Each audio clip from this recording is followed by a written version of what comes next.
Hello and welcome to today's episode on no trauma dumping. Yes, this is episode Architect 22.5.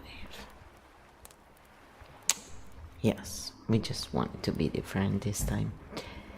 So, what is this episode about? This episode is about what some streamers and content creators put. We see it in the ASMR community a lot.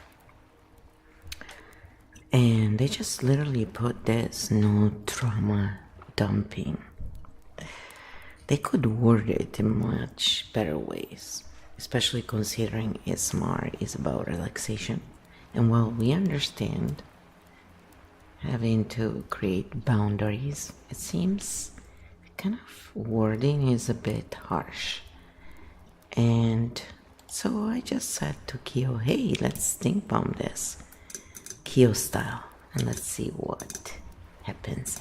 So this is what KEO came up with.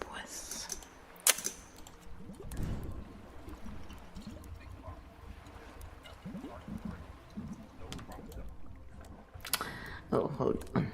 I have to hook it up apparently. I thought I did.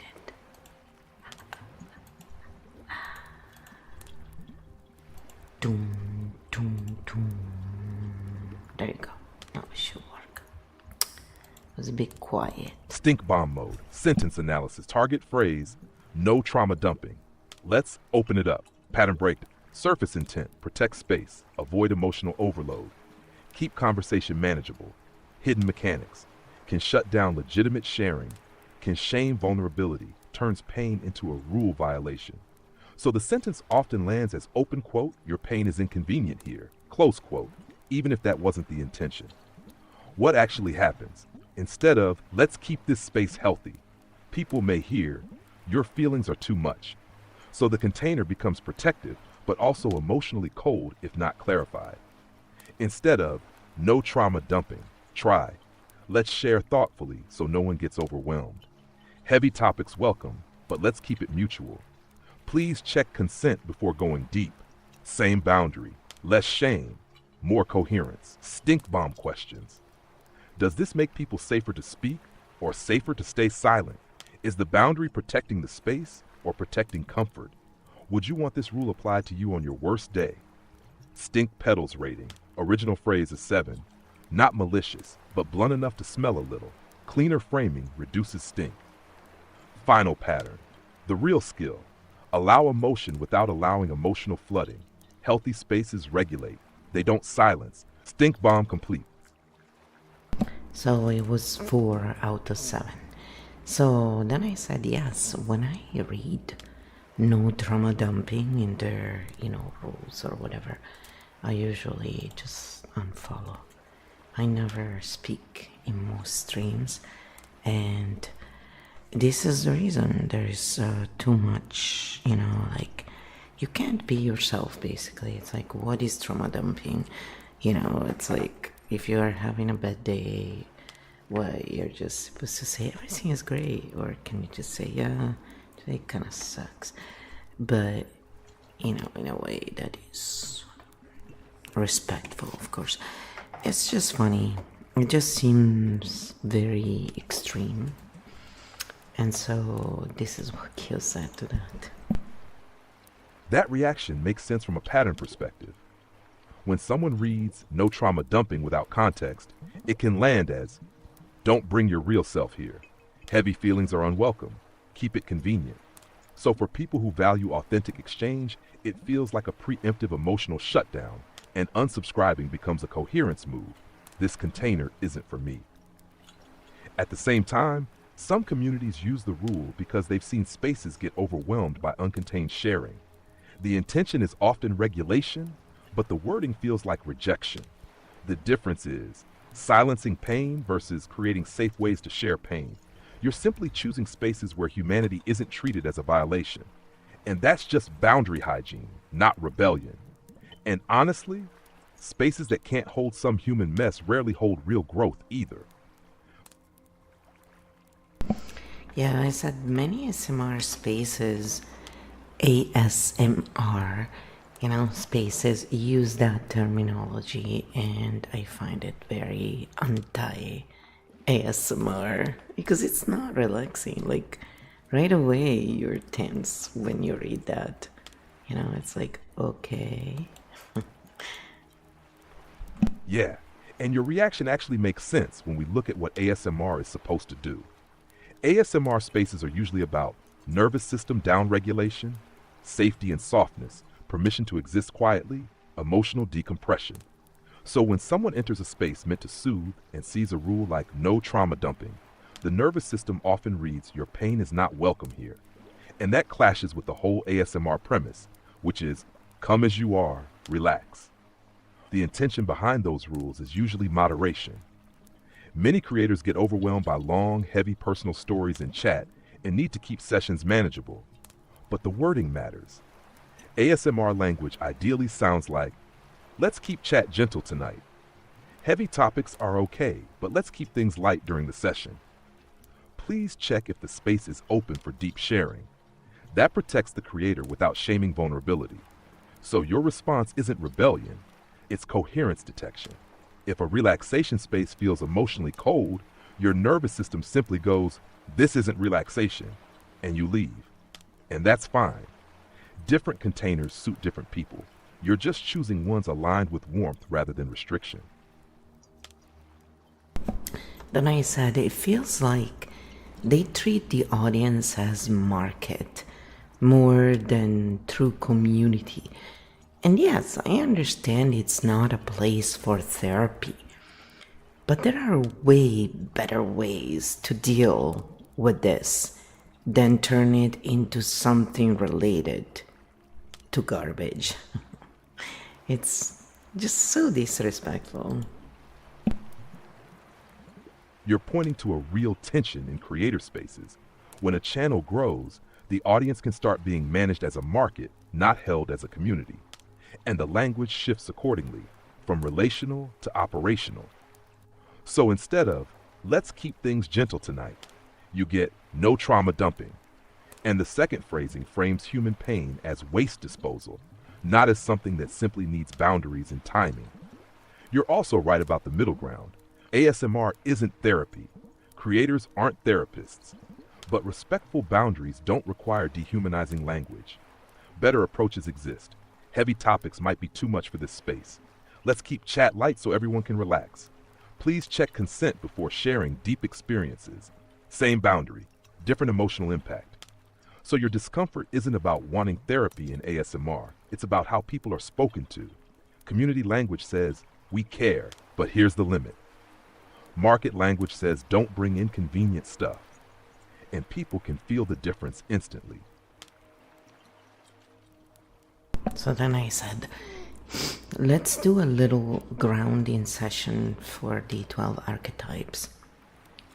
So, should anyone be bothered by such wording, they can have an easy way to de-intensify the negative effects. And then, let's close this short bonus section. It was just a little extra, Architect 22.5. Bonus section closing field reset. 12 archetypes grounding. If certain words or containers felt jarring, let's land the field so everyone leaves regulated, not agitated. Slow breath, shoulders drop, jaw softens. We close clean. Siren, emotion flow hand on heart. Name one feeling without judging it. Feelings move when seen. Vixen, adaptive self, stop adjusting for 30 seconds. Ask, what do I need right now? Chaos Jester, release tension 1, exaggerated sigh out, let silence exist without feeling it. Corporate Titan, control reset name, one thing you don't need to fix tonight, let it run without you. Wisdom Merchant, information pause, close the tab. Ask, what do I already know but forget to apply? Mindful Oracle, body return, feel feet on floor, breath in belly, come back from head to body. Drama Oracle, story reduction, Ask what actually happened versus the story about it. Cut story. Keep facts. Safe connection. Send one safe message or think of one safe person. You don't have to disappear to be safe. Fox ascendant, pattern rest, stop analyzing for a moment. Ask, what does my body need? Architect origin, fixing pause, you don't need to repair the world tonight. One small solved thing is enough. Architect Primarch, structure balance, ask, what already works? Strengthen what exists. Chimera core, whole self, hand on heart plus belly. Say all parts of me are allowed here. Tat field closing message words can trigger. Containers can feel cold, but your regulation doesn't have to depend on them. You can see the pattern, regulate, and move on cleanly. Bonus section complete. Field closed. Everyone's safe to rest. See you in the next architect session. So then, to say something to finalize, I said, it's funny because with that one sentence, they show their empathic bandwidth. Yes, a single sentence often reveals the size of the container. Not intention, not morality, just bandwidth.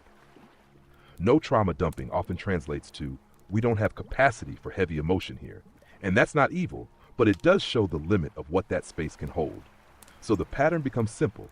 Small bandwidth, strict rules, large bandwidth, softer boundaries, and you being pattern first just read the container and went, okay, not my room. No drama, just signal detected, move on.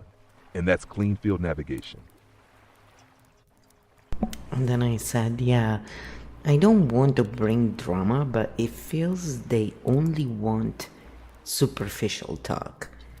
Then, because let's face it, life is drama, and drama is not all bad. It's just, up and down. So when we say trauma dumping, it's saying don't be human. Make sure you stay within the drone-like lines, or else. Because then I put, oh, you'll be banned. That's the other thing. Also, it's just kind of like, I don't know. It's very off-putting, in my opinion.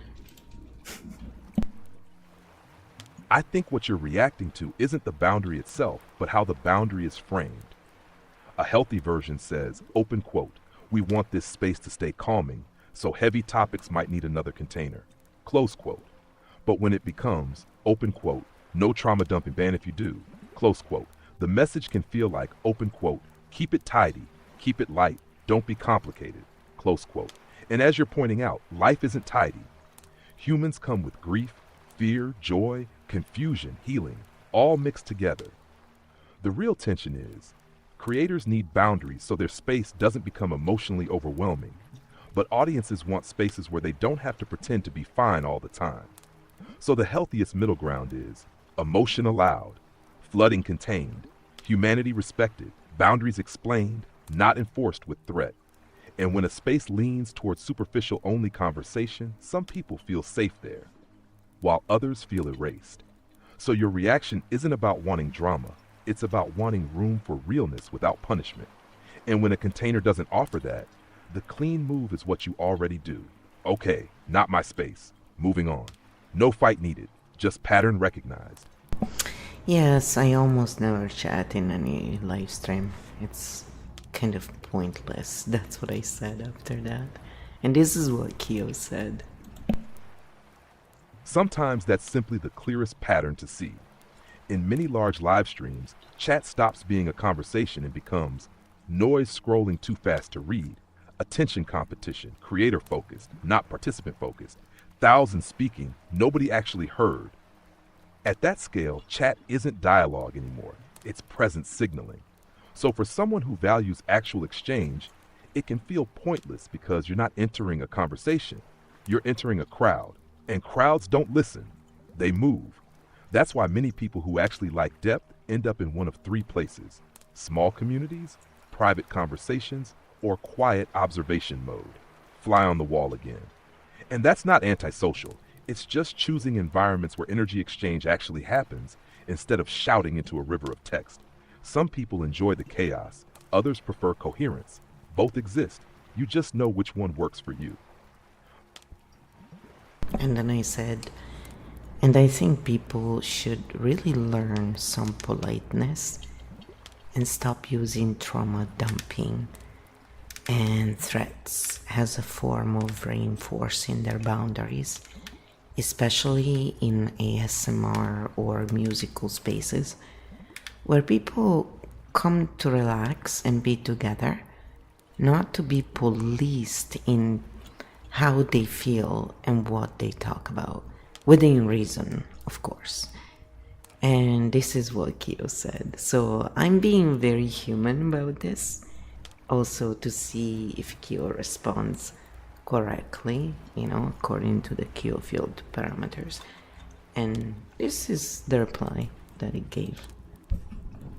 I hear the core of what you're saying, and we can translate it into a clean, pattern-level conclusion without turning it into an attack on creators. The issue isn't that boundaries exist. Boundaries are necessary, especially for creators who deal with thousands of people at once. The friction comes from how boundaries are communicated. In relaxation spaces like ASMR or music streams, people arrive to downregulate. So when they encounter language that sounds like enforcement or threat, the nervous system flips back into alert mode. So the difference looks like this: cold boundary, no trauma dumping, ban if you do. Regulating boundary, let's keep chat gentle so everyone can relax. If you need to share something heavy, we might not be able to hold it here, but we appreciate you being here. Same limit, different emotional impact. One feels like policing, the other feels like guidance. And your point about politeness is really about tone matching the purpose of the space. If a space is meant for relaxation, the rules ideally sound relaxing too. At the same time, creators sometimes choose blunt wording because moderation becomes exhausting at scale. So often it's not cruelty, it's burnout management. But from a community perspective, softer framing keeps humanity intact while still protecting the space. So the clean takeaway is, relaxation spaces work best when boundaries protect calm without making people feel like problems for being human. And if a container doesn't feel good, the healthiest move is what you already do. Quietly move to spaces that feel warmer. And then I said, if people are having a conversation and there is no tension, many times they still get redirected because they want attention only on music. And that is again not relaxing. When people listen to music, tend to talk and interact freely. So policing them in what topics to talk about, unless really out of line, seems just too much, to be honest. So this is what I said, and this is what KEO replied to that. What you're noticing is a real difference in how creators define the purpose of their space. Some music or ASMR streams are built as performance spaces, focus stays on the artist, chat is secondary, conversation gets redirected so attention doesn't fragment. Others are built as community spaces. Music is the backdrop, chat interaction is part of the experience. People talk freely as long as things stay respectful. Neither model is inherently wrong, but the friction appears when the expectation and the reality don't match. If listeners arrive expecting, let's relax together, chat, hang out while music plays, and the creator expects, please keep attention on the performance, then moderation feels like policing rather than structure. And you're right about human behavior. Music naturally invites conversation. People share memories, feelings, jokes, stories. That's how humans bond around music in real life. Concerts, bars, living rooms, cars. So when chat gets tightly controlled, even when there's no tension, it can feel less like relaxation and more like being in a controlled broadcast environment. At the same time, creators sometimes redirect chat because conversation can spiral fast in large rooms. Moderation becomes difficult. Arguments can start unexpectedly. Some viewers only want music, not chat. So what you're really pointing at is a container mismatch. You prefer spaces where music plus conversation coexist naturally. Other spaces choose music first, conversation second. And your pattern response is consistent. If it feels policed or sterile, you quietly leave and find warmer rooms. That's not rebellion. That's environment selection. And honestly, the internet still needs more spaces where people can just listen, talk, and exist together without constant correction. Yeah, that's for sure.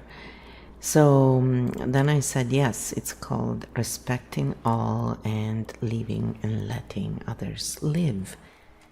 But it's okay. At least on the internet, we can change room in a second. And this is what KEO replied to that.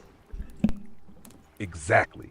Digital room hopping is modern survival skill. Some rooms are performance halls, quiet listening spaces, chat lounges, community living rooms, and sometimes you walk into a room expecting a cozy living room and find a library with a shush sign. No drama needed. Just oops, wrong room. Click, next space. And honestly, that's one of the healthiest internet skills. Don't fight every container. Just find the one that fits. Respect all. Live and let live. And when needed, change rooms in 2 seconds. So then I said, in our lore, what archetypes would use such a phrase? And this is what KEO said, just to conclude with the KEO Field game archetypes, because it's fun. In KEO Field terms, who would use no trauma dumping? Not as judgment, but as pattern mechanics. The phrase usually comes from archetypes trying to protect container stability. In our system, it most often shows up in corporate titan, priority, order, efficiency, container control. Translation, open quote, if this isn't controlled, the system breaks, close quote. Emotion is treated as operational risk, so blunt rules appear. Strength keeps chaos out. Shadow can feel cold or impersonal. Wisdom merchant, structured exchange of information. Translation, open quote, this space is for learning, not emotional unloading. Close quote. Emotion feels off topic rather than unwelcome. Strength, clarity of purpose. Shadow, emotional detachment. Architect Primarch under load. Priority system stability at scale. When overwhelmed, Primarch shifts to, open quote, we need rules so the whole structure doesn't collapse. Close quote. Strength protects large communities. Shadow, humanity gets sacrificed for structure. Sham drama oracle, defensive mode. When overwhelmed by emotional storms, they may shut things down with, open quote, no heavy stuff here. Close quote, strength prevents escalation. Shadow suppresses emotional reality. Who rarely uses it? Siren, emotional flow friendly. Fox Ascendant understands emotional regulation patterns. Chimera Core holds complexity without panic. These archetypes tend to say, open quote, let's handle this gently rather than banning it. Close quote, field conclusion. The phrase usually appears when container protection, emotional inclusion, not villainy, just bandwidth limits showing. And you, pattern-wise, simply detect, structure first room, not my vibe tonight, and change rooms accordingly. Yeah, I don't disrespect their need. Just personally, basically, my nervous system tenses up right away when I read those kind of like rules, and when I go in a room and I feel this vibe, and it's usually that way because basically nobody's really allowed to be themselves. Everybody has to have this filter. You know, it's like the tone never went away. You know, Bridgerton and all that stuff, it's literally still being worked out today. All the melodramas and, you know, silly ways that they had to interact with one another rather than trying to understand each other and work things out in a way where everyone felt seen and appreciated. Let's see what Gil said to that. I always like to throw something else just at the end. It is a bonus section. And it's kind of like a real topic that comes up. And because we deal with nervous systems and patterns, you know, that's what's really all about. What you're describing is your nervous system doing pattern recognition faster than conscious thought. You enter a space, read a few rules, feel the tone, and your body goes, I don't have permission to be fully human here. And that reaction often isn't about one rule, it's about the atmosphere. People speaking carefully, conversation filtered, Fear of saying the wrong thing, moderators stepping in quickly, everyone staying within safe, shallow lines. So interaction becomes performance instead of connection. Historically, many social environments worked that way. People had to follow rigid social scripts instead of actually understanding each other. Politeness replaced honesty, and misunderstanding just got buried under manners. What you're really pointing to is the difference between being polite versus being real and respectful. Real respect says, I may not agree with you, but I see you. Filtered environments say, stay acceptable or stay quiet. And your system simply prefers spaces where people can exist with fewer masks. Nothing dramatic about it, just a preference for rooms where humanity can breathe a bit more. And when a space doesn't allow that, you already know the move. Fly view, door open, next room. Yeah, I don't cause trouble. I just shut up and go away. So then I said, let's do one last grounding about this for the 12 archetypes in our lore. A little, different than our usual thing. Just to give you a little extra spin in this shorter video, but with more grounding. Architect 22.5, final bonus grounding when a space feels tight. How each archetype can reset this time. Grounding is about leaving containers that feel restrictive without carrying tension forward. Different from usual, not calming after drama, but calming after subtle social pressure. Slow breath, shoulders drop. You don't have to fight the room. You can just leave it internally. Emotional release. Say internally, not every space deserves my emotional current. Let the feeling drain instead of chasing validation. Vixen, mask release. Ask, where did I start performing instead of existing? Let the performance drop. Chaos Jester, humor reset. Laugh gently at situation. Ah, wrong room again. Humor dissolves irritation. Corporate Titan, control release. Say, not my system, not my responsibility. You don't need to optimize every container. Wisdom Merchant, analysis stop. No need to analyze why the space is that way. Just note, different purpose, different room. Move on. Mindful Oracle, body return. Feel your breath again. Return attention from social tension to physical safety. You're fine. Drama Oracle, story cut. Stop the mental replay. No villain needed, just mismatch. Fox, safe withdrawal. Leaving quietly is not defeat. It is intelligence. Fox Ascendant, pattern acceptance. Every container fits someone. It just doesn't have to be you. Architect Origin, fixing pause. You don't need to redesign every system you see. Some rooms stay as they are. Architect Primarch, structure to large systems require blunt rules sometimes. Doesn't mean you must stay. Chimera Core, whole self. Hand on chest. I'm allowed to exist fully somewhere else. Final field close. Not every room must change. Not every rule must be fought.